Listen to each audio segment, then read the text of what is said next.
I don't know what I was expecting, guys. Welcome to a spoiler-free movie review of Venom: The Last Dance. It is Tom Hardy saying goodbye to the Venom character, the lovable symbiote, which, if you can tell by watching on YouTube, I'm a huge Venom fan. Obviously, Spider-Man being my favorite superhero of all time, Venom has been for a large majority of my life my favorite villain, dating back to the animated series, dating back to the video game. He has always just looked really cool to me. Black is my favorite color. And you take all the qualities of Spider-Man, but roid him up, give him a lot of crazy teeth, have a pretty great backstory with Eddie Brock in the comics, which I have actually a copy of, well, not the actual copy, but a reprint of Spider-Man 300, which is the first full appearance of Venom. The character was co-created by Todd McFarlane, who is my favorite comic book artist, has done some amazing covers. And even in that first iteration, Venom was a much more grittier character. And my overall complaint with Venom being my favorite character is I don't feel he's been represented well in these movies. The first one came out in 2018, and I thought it was pretty okay, pretty average, some pretty good action. But overall, what I realized is they were going for more fun movies and not really making any great movies. And we're dealing with the Sony Spider-Verse here, which has been historically bad, and Venom has actually been their best franchise so far. In a world of Madam Web, this is kind of like their golden child because it's really the only thing that has generated fan interest. And going into this one, coming off of Venom 2, which they didn't really do the character of Carnage justice in that one either. But overall, part 1 and part 2 have been pretty enjoyable. They've just kind of been declining in overall value as they've gone along. So first, I'd put it up there as being the best. Second, I think critically, if you look at it and break down all the things that happened in that movie, it's pretty dumb. But for me, going into a movie just wanting to have fun for the sake of having fun, which is sadly how you have to approach these movies. I wish that wasn't the case because Venom is such a great character. I mean, just look at the design of Venom. These should be amazingly awesome movies, even without having Spider-Man in there. That one took a bit of a decline, but that one actually had some story. It had some substance in there. Venom 3 was so underwhelming and so uninteresting. The only real reason I had my expectations even a little bit higher than 2 is because anytime you close out a chapter to a character, I'm just expecting some kind of big epic finish, at least some kind of just great bookend that even if you didn't watch part 1 or 2, that you could watch this movie and think, oh, I actually felt something emotional there. That is not the case with this movie. So even if you're thinking, should I check this movie out? Do I need to watch 1? Do I need to watch 2? If you didn't watch 1 or 2, this one by no means would win you over. You would go into this movie and think, what exactly is going on? Why does Venom talk like that? Which is another thing that I can't get over. Oh, Eddie, we're Venom! That sounds so cartoony and off-putting to me. I feel like Venom should be a little bit more fierce. And their entire relationship has been more of a buddy cop than it is like a symbiote host. Like a symbiote taking over your body, it should be putting you through some real mental struggle and anguish, much like we saw with Topher Grace in Spider-Man 3 and Tobey Maguire. Not the case in this one. They're just best friends hanging out, doing best friend things. And it was from the very opening scene of this movie in the first fight between Venom and the Mexican dudes that I was like, this is not going to be a fun time for me. And what this movie is about, Eddie Brock and Venom are still hanging out, hiding out in Mexico.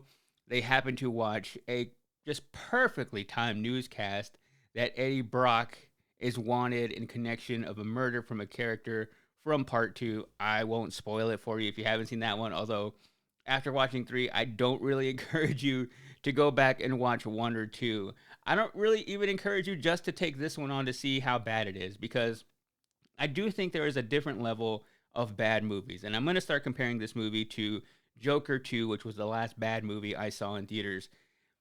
2 entirely different types of bad movies. Joker 2 is bad in the sense that it was such a creative departure from the first one, and it was so different that it alienated the fan base that it created with that first one and was kind of a middle finger to you. And just kind of gave you this heap of just, I don't even know what this is. Is it a musical? Is it a courtroom drama? It just felt like a mess. But I still believe that Joker 2 set out to do what it wanted to do. Like, that was the big creative swing it took. It did it. it just didn't land with audiences. So that is bad because you just don't like the results of the movie. There's another type of bad that all of the acting, all of the CGI, the entire story is just bad and awful. And on paper, it's not even a good movie. So it's not even that it does things right that you just don't enjoy. It just doesn't do anything right. And I was so surprised of just how uninteresting this story was. It never at any point felt like a movie to me. It just kind of felt like when you're starting up your car and it just won't turn on for some reason. Maybe the battery's like half dead and you're like, I can almost get it on there, but it just never turns on. That is exactly how I felt by watching this movie from that first scene where it's just so comical in a really weird way. And I think that's what they are going for with Venom, of trying to be almost like a meta Deadpool movie, because they do make some references to the MCU and the multiverse. They talk about Thanos and talk about like, oh, an alien wouldn't be into rings, he would be into eating people. And it just felt like it wasn't really that funny. It's almost like that kid in class who was known as the funny kid, even though he never really said anything funny. In no way at all did he have any comedic ability. He would just say things loud and declare that he was the funny kid in class, even though there was no credit to his name. Like, dude, you've never done a funny thing in your life. We've never really fully laughed at you. You're just the one laughing in the corner. You can't declare yourself the funny kid. That is kind of how I feel about Venom. That they wanted that Deadpool relationship, that going back and forth, that commentary on comic book movies, and it never got there whatsoever. And it committed to that. It tried to be funny time and time again, even more so than part one, even more so than part two. It was really leaning into that and even got away from the action that at least the first and the second part had going for it. So it ended up becoming a big mess of nothing. So they are on the run because Eddie Brock sees that he is wanted in Mexico. And if they're seeing this news report here, they're probably seeing it all over the world. And for some reason, they decide to go to New York City. They take off. And then Chiwetel Ejiofor's character is like this, I don't take any crap military guy, and swoops in trying to find them. He is on their trail the entire time. You have this other plot line with Juno Temple's character from Ted Lasso.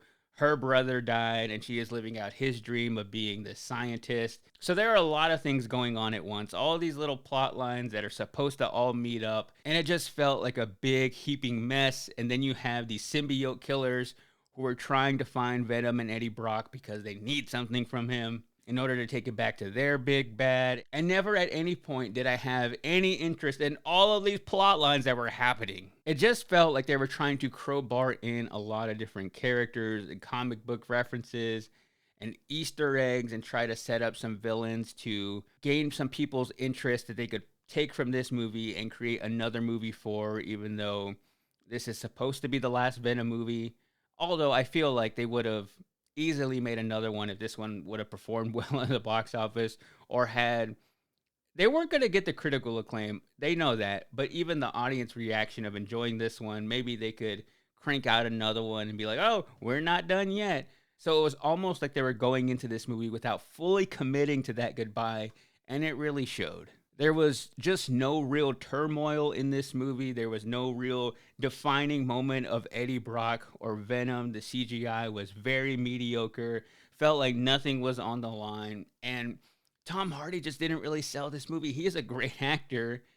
And I don't really know why he is so attached to making Venom movies. I almost feel like the character is a little bit beneath him, but it makes me like him more that he is such a fan of the comic book character, that he has done 3 of these movies. I have to imagine he's made some pretty good money from doing these movies, so maybe that's a little bit of an influence too. But it just felt like he was never really there. The dialogue felt very canned, and I was just overall bored for a majority of the film.